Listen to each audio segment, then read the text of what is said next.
ہمارا پاکستان کا معاشرہ نہیں، پوری دنیا کا جو معاشرہ ہے اس کو اصل میں لانے والے والدین ہیں، بڑے ہیں۔ لوگوں کی شکایت بیان کرنا آسان ہے، اپنی اصلاح کرنا مشکل ہے۔ ایک گندی مکھی ہوتی ہے، وہ گندگی کو تلاش کرتی ہے، ایک شہد کی مکھی ہے، وہ پھولوں کو تلاش کرتی ہے۔ آج بھی جو یہ بندہ پڑھے گا اس آیت کو، تم اس کو 7 بار پڑھ کے دم کر دیں، 11 بار پڑھ کے دم کر دیں اور اس کو لکھا ہوا دیکھیں تو یہ نظر بد کے لیے۔ جب آپ گھر سے نکلیں، فرمایا حدیث میں آتا ہے، آقا کا فرمان کا مفہوم ہے، جب یہ بندہ پڑھتا ہے تو ایک عرش سے فرشتہ آواز دیتا ہے، اے پڑھنے والے تیری حمایت کی گئی، تجھے ہدایت دی گئی، تیری حفاظت کی گئی۔ 5 بول ہیں اس پڑھنے والے پہ۔ میں نے انہیں بتایا کہ یہ دعا پڑھیں اور سارا دن پڑھیں اور سارا دن پڑھیں اور سارا دن وضو بے وضو، حتیٰ کہ ناگے کے دن بھی ہیں تو اس کو پڑھیں۔ میں نے ان لوگوں کو کامیاب دیکھا، بہت کامیاب با کمال دیکھا۔ دیکھیں، آپ اپنا نظریہ نہیں چھوڑتے، کوئی حرج نہیں، نہ چھوڑیں، لیکن احترام سب کا کریں۔ غائبانہ احترام اصل احترام ہوتا ہے، منہ پہ احترام اصل نہیں، وہ بھی ٹھیک ہے، لیکن غائبانہ احترام ہو، سب کا احترام کریں۔ ہمارا پاکستان کا معاشرہ نہیں، پوری دنیا کا جو معاشرہ ہے اس کو اصل میں لانے والے والدین ہیں، بڑے ہیں۔ مجھ جیسے وہ لوگ ہیں جس کے ساتھ 4 بندے جڑے ہوئے ہیں۔ کیا میں ٹھیک ہوں؟ اگر میں ٹھیک ہوں تو سمجھ لیں پورا معاشرہ ٹھیک ہے۔ لوگوں کی شکایت بیان کرنا آسان ہے، اپنی اصلاح کرنا مشکل ہے۔ اور سب سے بہترین چیز اپنی اصلاح ہے کہ میں اس معاشرے کا حصہ ہوں نا، میں سارا دن اعتراض ہی کرتا رہوں، بادشاہوں پہ، وردیوں پہ، لوگوں پہ اعتراض ہی کرتا رہوں تو میری زندگی خود اعتراض کا مجموعہ بن جائے گی۔ میں لوگوں کی صفات پہ نظر رکھوں۔ بس ایک لفظ کہوں گا، ایک گندی مکھی ہوتی ہے، وہ گندگی کو تلاش کرتی ہے، ایک شہد کی مکھی ہے، وہ پھولوں کو تلاش کرتی ہے۔ تو میں دیکھوں کہ کیا میں لوگوں کے عیب ہی تلاش کرتا ہوں، بادشاہوں کے، عوام کے، وردیوں کے؟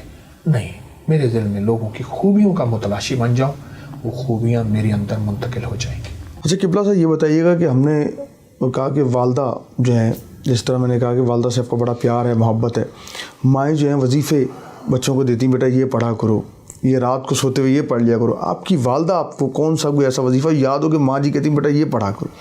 وَإِن يَكَادُ الَّذِينَ كَفَرُوا لِيَزْلِقُونَ بِأَبْصَارِهِمْ لَمَّا سَمِعُوا الذِّكْرَ وَيَقُولُونَ إِنَّهُ لَمَجْنُونٌ وَمَا هُوَ إِلَّا بِذِكْرٍ لِلْعَالَمِينَ۔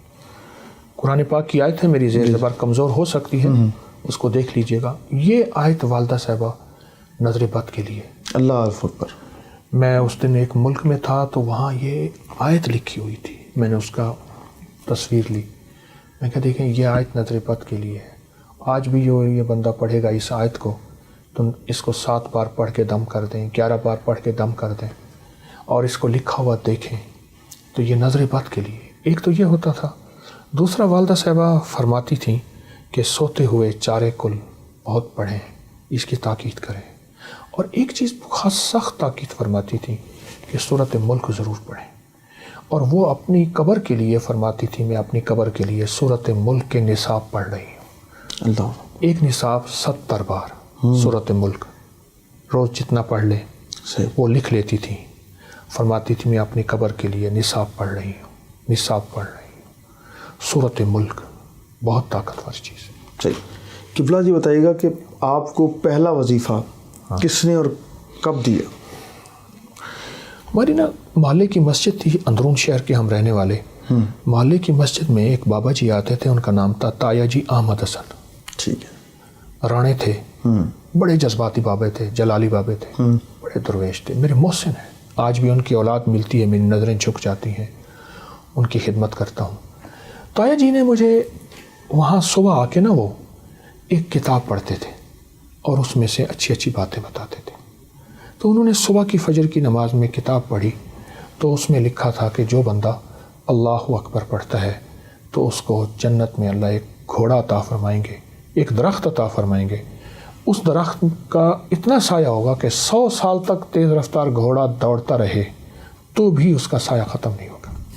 پھر سبحان اللہ کے فائدے بتائے، الحمدللہ کے فائدے بتائے۔ یہ 55 میں سب سے پہلے گھر کے بعد تایا جی، تایا جی کے بعد پھر میرے شیخ، میرے مرشد، انہوں نے وظائف، یعنی سب سے پہلا وظیفہ اماں رحمۃ اللہ علیہ اور پھر تایا جی۔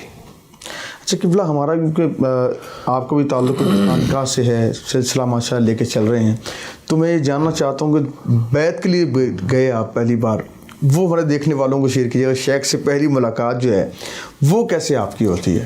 1984 میں ہوا یہ کہ ہم یہاں لاہور میں نا اندرون ادھر سے یکی دروازہ لگتا ہے، ادھر سے کشمیری دروازہ، ادھر سے شیرہ والا دروازہ، اس کے سنگم میں ایک 9 گھرا بازار تھا، سدھیر کی حویلی تھی، پرانا ایک اداکار تھا سدھیر، وہاں ایک آزاد شیرازی صاحب رہتے تھے، حکیم آزاد شیرازی رحمۃ اللہ علیہ، تو اصل ان کا نام انور حسین تھا، تو وہ رہتے تھے، میں ان کے ہاں آیا ہوا تھا، تو انہوں نے ایک درویش سے ملاقات کرائی اور مجھ سے فرمان لگے ان سے بیعت ہو جا۔ حضرت خواجہ سید محمد عبداللہ حجویری رحمۃ اللہ علیہ، ان کی جو اصل نسب تھا وہ حضرت داتا صاحب سے، تو وہ ان سے بات کرا دیا مجھے 1984 میں، چونکہ گھریلو طور پہ خاندانی پیچھے سے درویشی تھی، تو میں تو درویش نہیں، پیچھے خاندان میں، تو وہ ایک احساس تھا کہ کسی درویش کے ساتھ نسبت ہو، ان کے ساتھ نسبت رہی، جلالی بادشاہ تھے، کوشش کی سر جھکا کے چلو، ان کی توجہات، ان کی دعائیں، وہ کہتے ہیں نا کہ دعائیں پیچھا کرتی ہیں، بد دعائیں پیچھا کرتی ہیں، میں تو محسوس کر رہا ہوں آج بھی ان کی دعائیں میرے ساتھ ہیں، اماں ابا کی دعائیں میرے ساتھ ہیں، شیخ کی دعائیں میرے ساتھ ہیں، اور ان دعاؤں کی برکت سے یہ تیری ہی دم سے ہے رونقیں، یہ تیرے ہی دم سے ہے رونقیں، تیری جان جان جہان ہے، کیا کہنا ہے، بس ان کی دعاؤں کی برکت ہے۔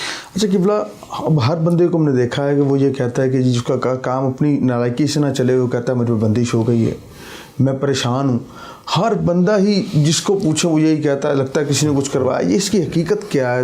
اس حوالے سے دیکھنے والوں کو ذرا رہنمائی کیجیے گا۔ وہ سچ کہتا ہے بندش ہو گئی ہے، اور واقعی بندش ہوتی ہے۔ اچھا، ایک اپنی کی ہوئی ہوتی ہے، ایک لوگوں کی ہوئی ہوتی ہے۔ اچھا، اپنی کی ہوئی بندش وہ ہوتی ہے جس کو ہم بھول جاتے ہیں، کسی کا دل دکھایا، اس کی بد دعائیں ہمارا تعاقب کر رہی ہیں، یہ میری اپنی کی ہوئی بندش ہے۔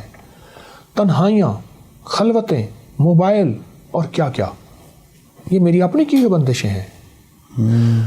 بڑوں کی محبت، ماں باپ کی محبت نہیں ہے، اور لوگوں سے الفت نہیں ہے، صرف مال ہی مال، یہ میری اپنی کی ہوئی بندشیں ہیں۔